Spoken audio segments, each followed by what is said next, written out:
Hello, and welcome back again. It's been a few months since the last time we were together here, and this time we are going to talk about transhumanism, everybody's favorite topic of dinner table discussion. And so why don't we just start with you giving us a little bit of a background, or just a definition, I guess, of what is transhumanism? What do we mean when we talk about transhumanism? Well, it is a little bit difficult to kind of define transhumanism because it's such a broad movement. It's a bit like nailing Jell-O to the wall, but I'll do my best here.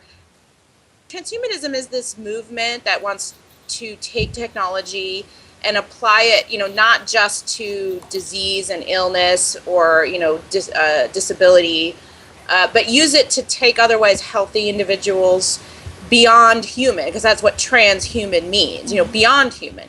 So, and so that could really be a myriad of things. For example, genetically engineering our offspring with extra chromosomes. Before. Last time. Yeah, or uploading our consciousness into an artificial intelligence, or having an artificial intelligence kind of in a fanny pack. Removing perfectly good limbs and replacing them with bionic ones, and really all of this kind of some transhumanists really want to live forever. So there's this idea of immortality through technology, and just basically going beyond anything that nature could accomplish for us, right? So it's not just an evolutionary thing, natural evolutionary thing. It's, hey, let's take our evolution as a species into our own hands and use technology then to create the transhuman, the post-human, something that's no longer human as a species. So I think that encompasses, you can kind of imagine a whole plethora of technology. So I think that's probably the gist. If I'm trying to do them justice, I don't want to set up a straw man here that is easily picked apart. I'm really trying to do them as justice as a movement, that this is, and I really do believe that they believe that this is they're trying to enhance society, the betterment of man. I think that's what they really truly believe, that this is going to be good for us, as a species. And like you were talking about, I think when most people think of transhumanism, it's kind of a sci-fi-ish kind of term, and we generally tend to think about that, the bionic man, and replacing limbs, or giving ourselves bionic eyes, or literally infusing our bodies with computer technology sort of thing, nanotechnology and all of that, And so, and that's definitely part of it. That's where a lot of people want to see it headed. But what actually has been news to me, sort of, is that it's really kind of the movement, if that's what you want to call it. It's kind of starting a little. A little quieter, a little bit like... a little bit at a time. And we're seeing that really in the area of sports. And literally what they're calling performance-enhancing drugs. And that's been big news, obviously, in the last few months with Lance Armstrong. And I think, our idea for this sort of episode right here came from an article that was written in Wired online. The title of the article says it all. Lance Armstrong should be celebrated as a pioneer in human enhancement, and that really kind of says it all for how this movement is starting and where it's starting at.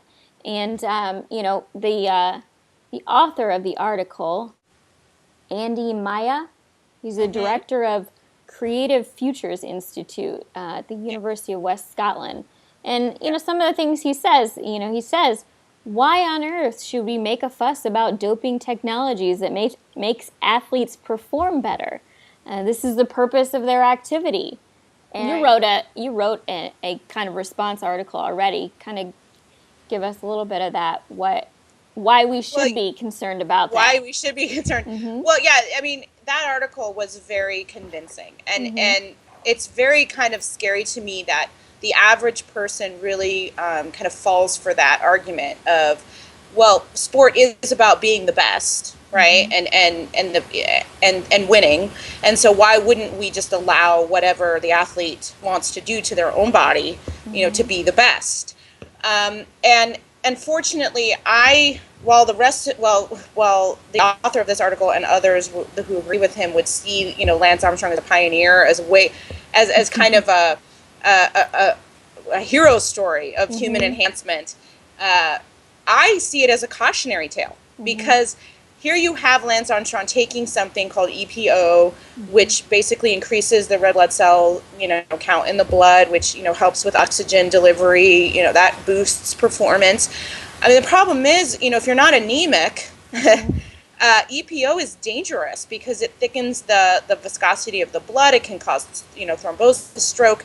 It's not something that you want to be taking if you're otherwise healthy. Mm-hmm. And so these athletes are putting their bodies at risk, and they feel compelled to do so because somebody else is doing it, right? So they can't compete if they just, on their training alone, right, on their training regimen, they feel like they have to kind of hurt themselves, put themselves at risk to just compete. And even the author of that article admits that in the future, this is just going to have to be commonplace mm-hmm. in sport. Mm-hmm. And really, is that really where we want to go? And he even admits, too, that this isn't just going to be for people who are in sports. This is going to be for anybody who has a, quote, biologically demanding job, which he says actually is everyone, right? Because we all have, there's always some part of our job that's physically demanding. Mm-hmm. So at what point then do doctors and lawyers have to go through that can actually disturb the Armstrong should actually be, and every guy who ever went, got physically sick from the steroids that he took, how many mm-hmm. shells of athletes do we have, mm-hmm. Because of the things they felt they had to do to themselves just to compete, to win. Mm-hmm. And I think, what I wanted to write about in that article is the fact that as a culture, we've kind of shifted away from the whole point of sport, really. Mm-hmm. We sport used to be not simply about winning. It was about being the best that we could be as an individual, training. It was about competing. It's competing, yes, it was not just winning, but competing. And competing inside the rules, right? Because if you don't have rules, the game is totally worthless, right? And there's a reason these substances are banned a lot of times because they're just not healthy mm-hmm. for somebody who's otherwise healthy. I mean, they're good for someone who, EPO is great for somebody who's anemic or has real, red blood cell problems, mm-hmm. that kind of thing. But it's not good for an elite athlete who's already optimum, mm-hmm. At an optimum situation. So, I kind of liken it to the pads and the helmets in football. Mm-hmm. Guess what? Those athletes could probably run faster, mm-hmm. hit harder, mm-hmm. do all those things without all of that equipment, but we make them wear it because mm-hmm. we're actually concerned about their safety, mm-hmm. Later on in life. And we really don't want them getting ALS or having all these Parkinson's and all these things because they've been hit so dang hard that, they're going to, end up with ALS at 45. Well, and we're tightening the rules on those now, too. I mean, in football especially, we're not just what they're wearing, but the calls that are made on the field. They are getting higher penalties for, sometimes I feel like, okay, you got to give these guys a break on the field. They have a split-second decision, whether they... they're not necessarily trying to hit the other guy on the helmet with their head, but, that's what happens. There is something called inertia, and, I mean, your body in motion tends to stay in motion. Right. It's really hard to stop when you're in the middle of thing. But because we are so concerned about the safety of our players, we are tightening the rules on that. We are having our refs make, more calls, and give the higher penalties for these kind of things on the field because we're concerned about their safety. And then here we have a guy saying, but we shouldn't be concerned about what they're doing in the locker rooms to themselves, and right. you know, trying to right. be better on the field. And you know, to be fair, he is saying that if we legalize it, they'll become safer, right? That's right. the well, idea. that's what they say about, you know, when we legalize other drugs, they'd be a lot safer. Right. Give You know, people... meth has never become safer. Okay, I used to do toxicology. I've tested thousands of individuals for illegal drug use. Okay, meth does not get safer the minute you legalize it.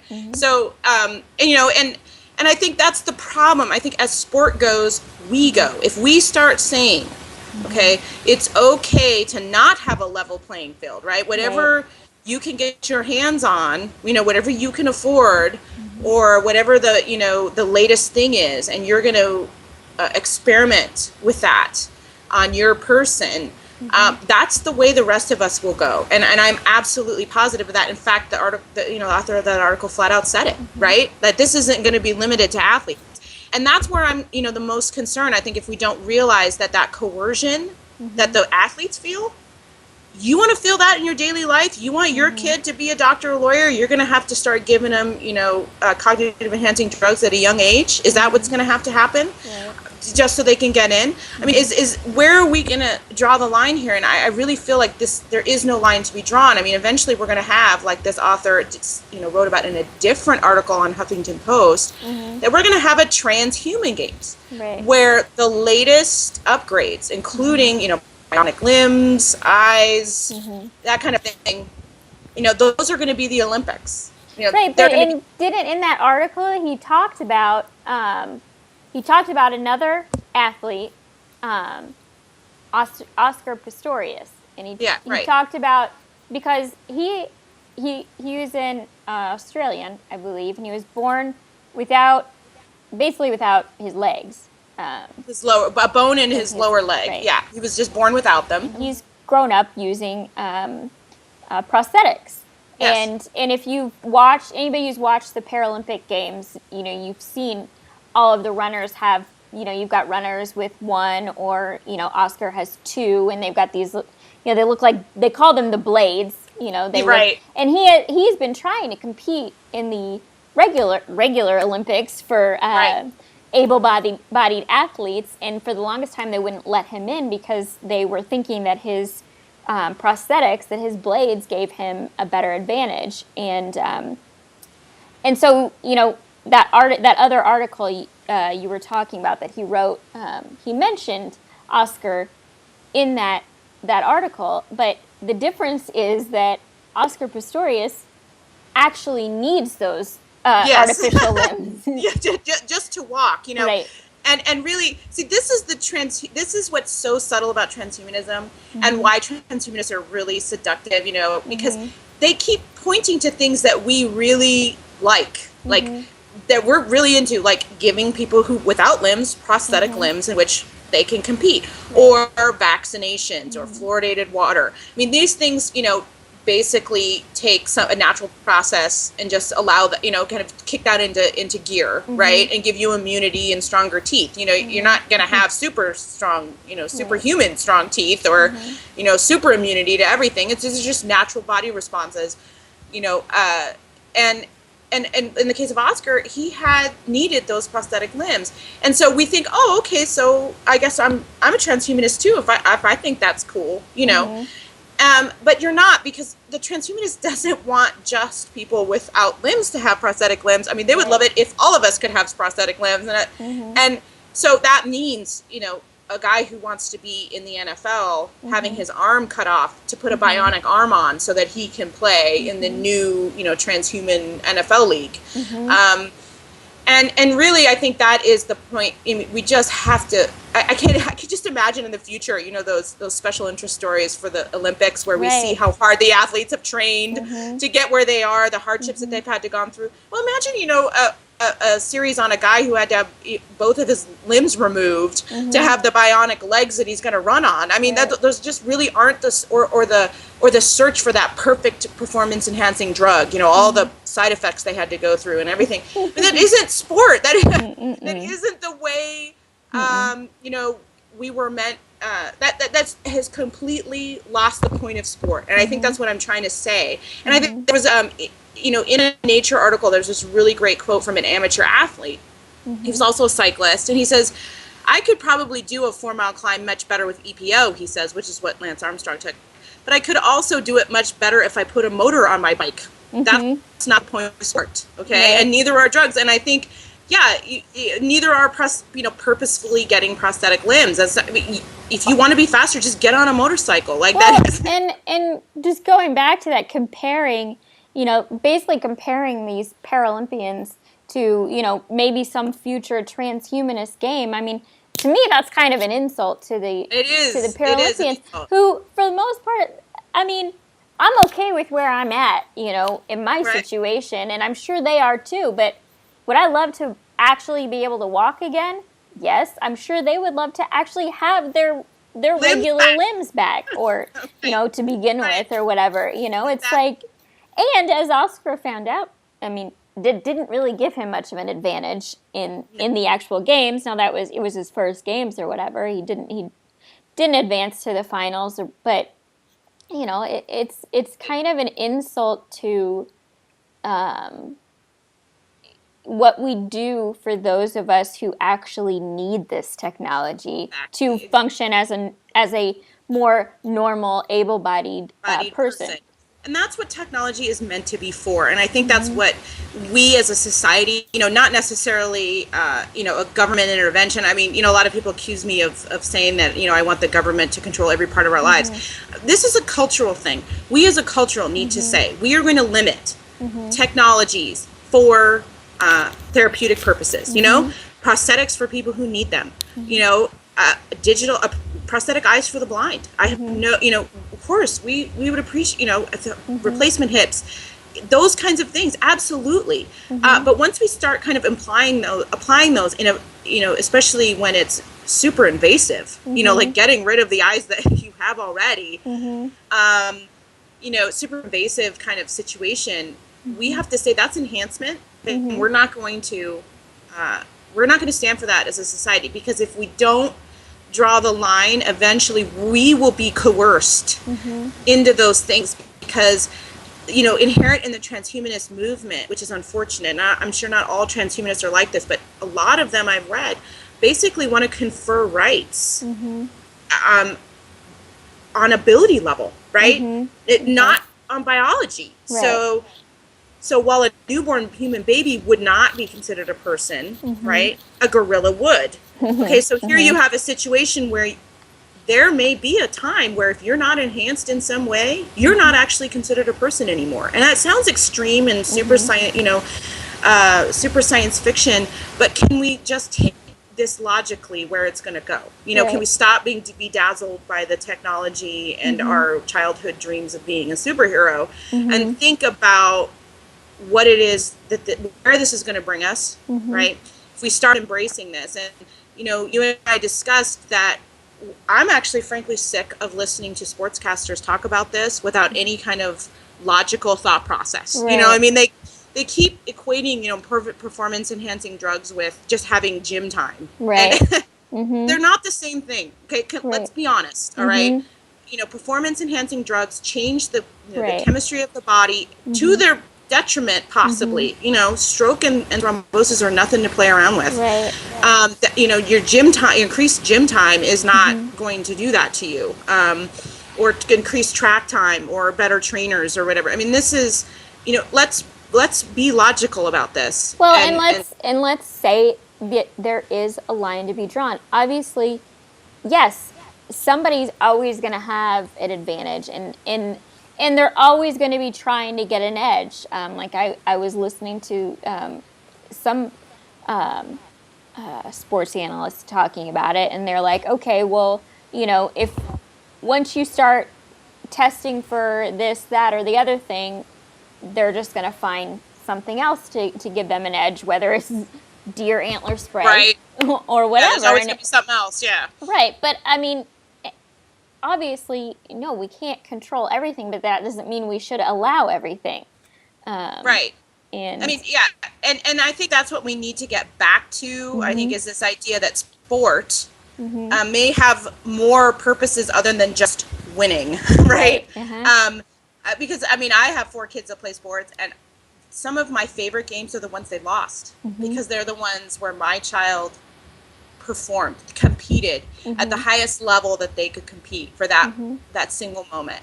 And that was a beautiful thing.